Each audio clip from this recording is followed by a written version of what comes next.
Bonjour à tous, je suis ici pour vous présenter le programme Le Cube. Cette année, le Cube by Le Sport Samedi associe le sport et le tri à travers des animations et des quiz, les incollables.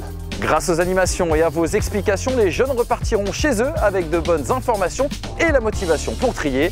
À nous de leur enseigner à faire le bon geste. Votre rôle en tant qu'éducateur, c'est avant tout d'encadrer les jeunes, de faire régner le bon état d'esprit, de relancer les jeux, mais surtout de former de futurs éco-citoyens. On va désormais se pencher d'un peu plus près sur ce cube. Lorsque vous l'ouvrez, tout est à l'intérieur, le matériel de marquage et de jeu et les équipements de chaque animation. Il n'y a plus qu'à tout sortir et installer le terrain.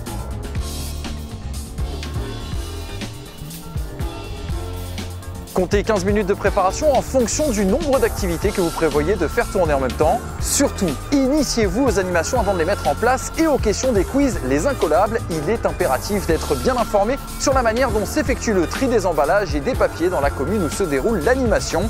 Et oui, les consignes de tri peuvent varier en fonction des territoires. Les solutions des jeux, en pages 14 et 15 du guide de l'animateur, se basent sur les consignes nationales les plus répandues. Il y a en tout 6 animations, le football tri, le tir à l'arc, le can jam, le morpion géant, la boccia cible et enfin le pool ball. Les animations se jouent par équipe, constituées au départ des équipes de 3 à 6 personnes. Sur chaque jeu, une équipe affronte une autre équipe et au final, et pour gagner, il faut être l'équipe à avoir marqué le plus de points. Pour vous aider à comptabiliser les points, aidez-vous de la feuille du parcours, page 9 du guide de l'animateur. Allez, commençons par le football tri. Pour jouer, le premier joueur de chaque équipe pioche une carte représentant un emballage ou un papier. Ensuite, une fois le coup d'envoi de l'animateur, ils effectuent le parcours avec la carte à la main pour se rendre jusqu'au cerceau de différentes couleurs. Une fois arrivé à la zone de tri, il faut déposer la carte dans le cerceau de la bonne couleur. Une fois la carte déposée, le joueur suivant prend le relais. Pour gagner, il faut être la première équipe à avoir mis les différentes cartes déchets dans les cerceaux de la bonne couleur. 1 point pour chaque carte placée dans le bon cerceau et 3 points supplémentaires pour l'équipe qui termine le relais en premier. Surtout, n'oubliez pas de féliciter les beaux gestes et de corriger les erreurs en répétant les bonnes consignes de tri. Aussi, il existe une variante où l'animateur distribue les cartes à tous les joueurs dès le démarrage du jeu. Cela permet aux joueurs d'avoir plus de temps pour réfléchir et de trouver ensemble la bonne consigne de tri. À la fin de la partie, aidez-vous de la feuille de parcours pour inscrire les points de chaque équipe.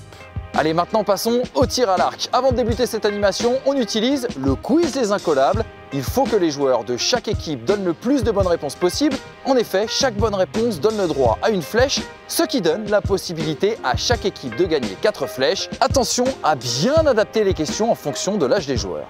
Une fois les joueurs munis de leurs arcs et de leurs flèches, ils se présentent à tour de rôle devant la cible. Ce n'est pas une cible ordinaire car elle comporte un cercle de 3 zones qui correspondent au bac de tri. La zone bleue pour le carton, la zone jaune pour le plastique, la zone verte pour le verre. Avant de tirer, le joueur doit lancer ce dé géant pour connaître la famille d'emballage et dans quel bac de tri il doit mettre la flèche. Ensuite, il ne reste plus qu'à viser la partie de la cible qui correspond à la couleur dans laquelle les emballages doivent être déposés.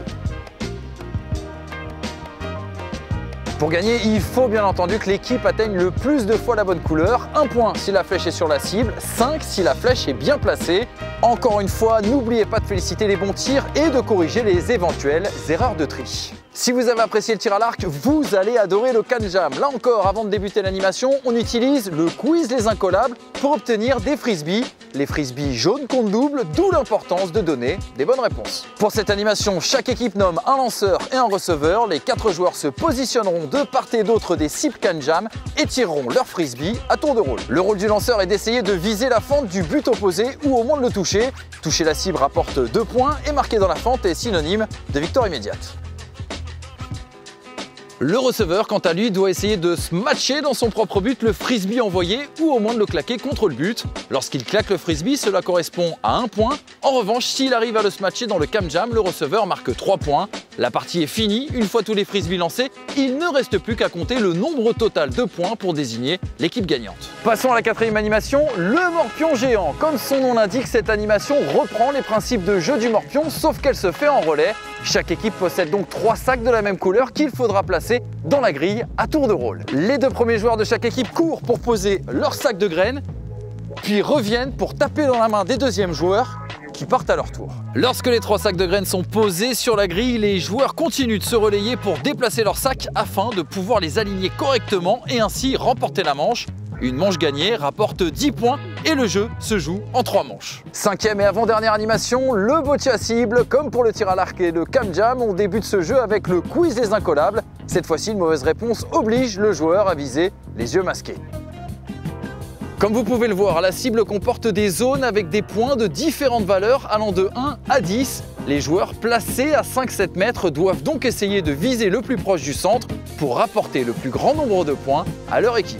À la fin de la manche, lorsque toutes les boccias sont lancées, on totalise le nombre de points et l'équipe qui a le plus grand nombre gagne la manche. La partie se termine au bout de 5 manches. Faites lire aux jeunes les messages qui sont sur la cible, ils auront ainsi beaucoup appris sur le recyclage. Dernière animation, le pool ball. Comme vous pouvez le voir, il y a au centre du terrain un mât surmonté d'un gros cube avec des faces de différentes couleurs. Jaune, vert, bleu, orange, rouge et violet. Ce gros cube est en fait une cible que l'équipe qui attaque devra faire tomber à l'aide d'un ballon.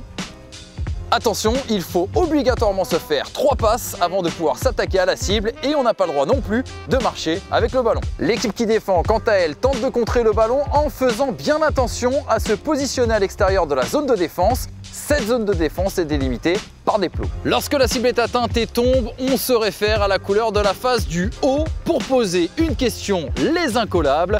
Une couleur verte ou jaune correspond à une question sur l'air, bleu et orange correspond à une couleur sur l'eau, et enfin violet ou rouge correspond à une question sur la terre. Si la réponse est bonne, l'équipe qui attaque marque 5 points. En cas de mauvaise réponse, elle ne marque qu'un seul point. Ensuite, on reprend le cours du jeu avec l'équipe défensive qui passe à l'attaque. Il faut être la première équipe à marquer 15 points pour gagner la manche et la partie se termine au bout de 3 manches.